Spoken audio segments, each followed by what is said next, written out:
ते पैठण असल्याचे महाराजांनी सांगितले. मग आम्ही तातडीने पैठणला निघालो.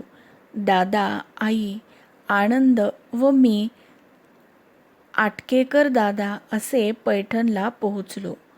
महेंद्र त्यांच्या जोशी या मित्राबरोबर हजर होता.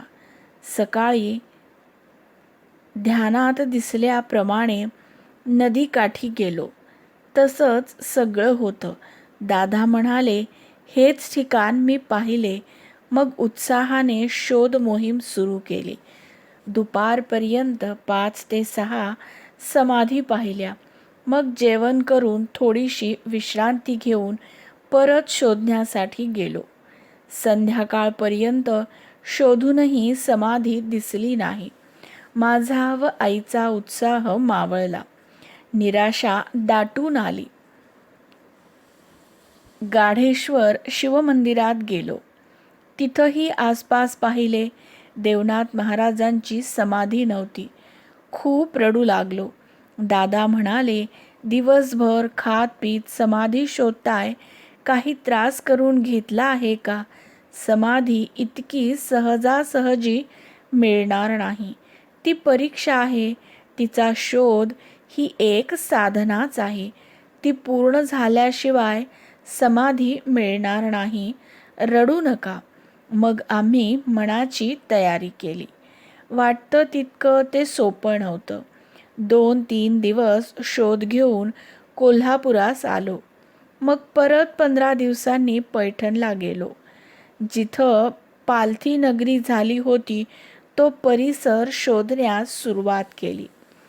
खूप वाडे भूकंपात जसेच्या तसे जमिनीत गेले होते. अवशेष दिसत होते.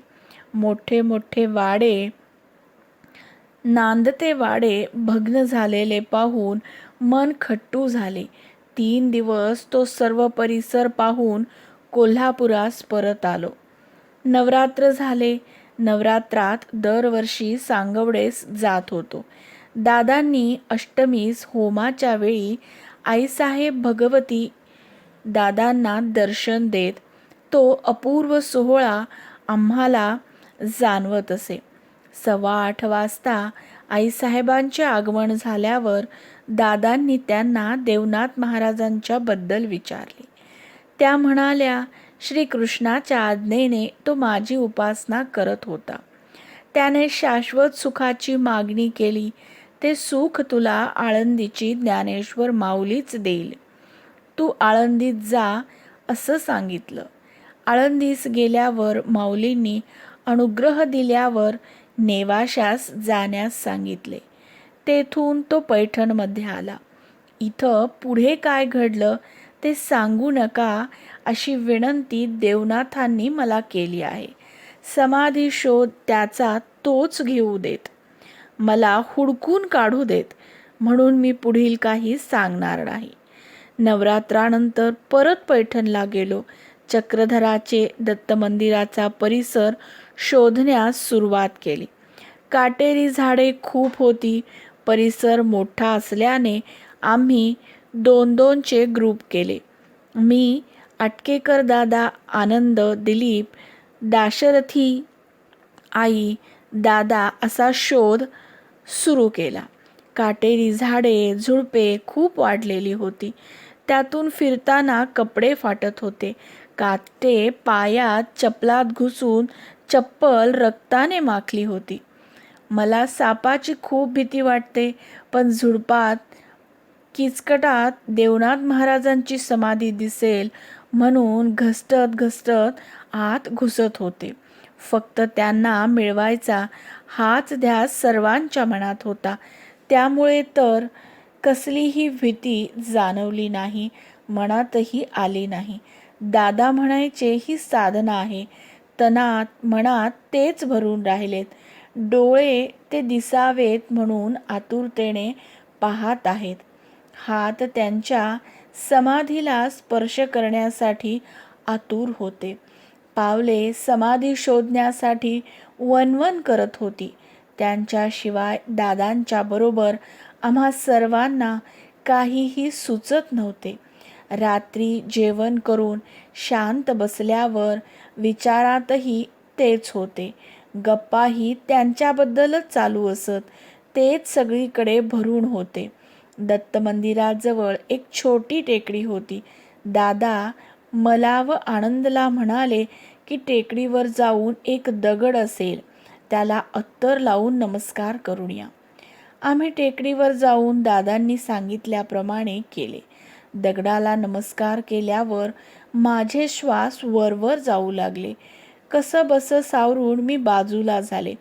आनंदने पण अत्तर लावून नमस्कार केला. बराच वेळ डोकं तिथं ठेवलं होतं.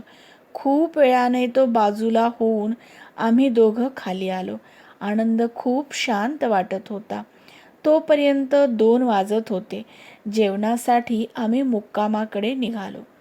हॉटेलवर आल्यावर आनंद म्हणाला, डोकं दगडावर ठेवल्यावर श्वास आज संपूर्ण ओढला जात आहे असं वाटलं. सर्व जाणीव संपली. मी गाडी चालवत कसा आलो ते मलाच कळलं नाही. आता भानावर आल्यासारखं वाटतंय. आम्ही दादांना विचारलं, काय होतं ते? दादा म्हणाले, महाराजांच्या शिष्याची समाधी तिथं आहे. दुसऱ्या दिवशी दत्त मंदिराच्या आसपासच्या परिसरात फिरत असता खूप समाधी दिसल्या. एका झाडाखाली छोटी समाधी होती. पादुका होत्या. तिथं गेल्यावर दादांनी मला त्याला अत्तर लावायला सांगितले. मग मागून घे की महाराजांची समाधी लवकर मिळो. ध्यानात श्री देवनाथ महाराज म्हणाले की मी माऊलींकडे निघालो तेव्हा अनंत व्रत चालू होते. उद्यापन झाले नव्हते. हातात अनंताचा दोरा होता. त्यांनी दादांना सांगितले, आळंदीला माऊलींकडे जा. एक नारळ, त्याला अनंताचा लाल दोरा बांध. 5.25 रुपये ठेव. माऊलींना अभिषेक घाल. हा नारळ चरणी ठेव. माझं अनंत व्रत पूर्ण होईल. त्यावेळी म्हणायला सांगितलं की किंबहुना तुमचे केले धर्मकीर्तन हे सिद्धी गेले. येथ माझेच उरले पायिकपण. पसायदान म्हणा. महाराजांनी सांगितल्याप्रमाणे सगळं केलं व पुण्यात आलो. आम्हा चौघांनाही देहशुद्धी नव्हती. आल्यापासून दुसऱ्या दिवसापर्यंत बेभान अवस्था होती. काहीही समजत नव्हतं. मेंदूपर्यंत काहीच पोहोचत नव्हतं. खूप शांत झालो होतो. एकदा दादांना ध्यानात महाराज म्हणाले की नेवाशास मोहिनी राजांना अभिषेक करताना त्याच्या चरणावर सुवर्ण नुपूर अर्पण करावे असं वाटलं, पण तो संकल्प अपुरा राहिला. तो तू पूर्ण कर. बलसाडहून